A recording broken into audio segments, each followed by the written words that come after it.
Hello friends, I am Dr. Harshalata Ladda from Samarth IVF, Aurangabad. Today we are discussing about male infertility. Actually, infertility is a global problem. There are lots of myths running around this infertility problem. Usually in Indian scenario, always it is considered as if infertility is because of the female partner, not because of the male partner. But around 1/3 of the patients have male factor infertility. In previous days, people were not willing to come forward to get investigated whether the male partner had some problem or not. But nowadays scenario is changing and lot of male partners are coming forward to get treatment for their infertility problem. Fertility is a very simple procedure. It requires female gametes as well as male gametes.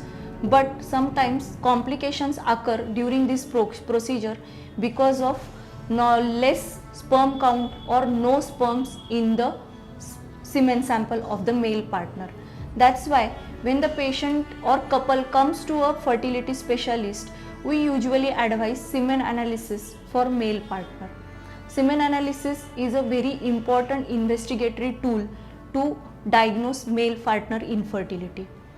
It may give us information regarding concentration of the sperm, motility of the sperm, quality of the sperm, number of sperms and their fertilization capacity also. Signs and symptoms of male infertility are decreased libido, there is some problem in erection, some ejaculatory problems are also there, past history of mumps, typhoid or any sort of injury to their genital organs is also very important. Then sometimes there is history of surgery for inguinal hernia. There is history of undescended testes. Then there is some history of injury to the testicles. Sometimes hormonal problems because of decreased amount of hormones like FSH, testosterone. There is decreased levels of facial hair, pubic hair, axillary hair in male partner. One more entity is there, Klinefelter syndrome, that also causes infertility in male partner. Okay. Usually the patient with male infertility presents with low sperm count, low motility of the sperm, no sperms, no live or dead sperm in the semen sample.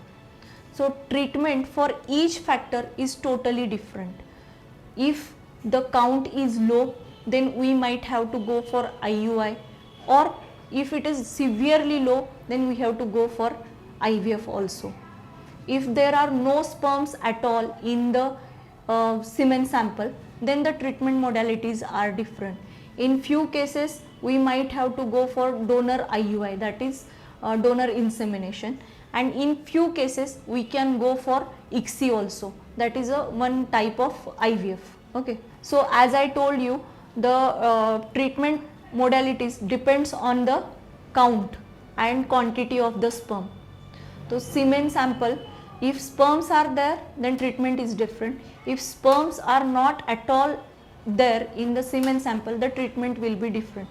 In next video, we will be discussing about azoospermia, that means no sperm in the semen sample. Thank you.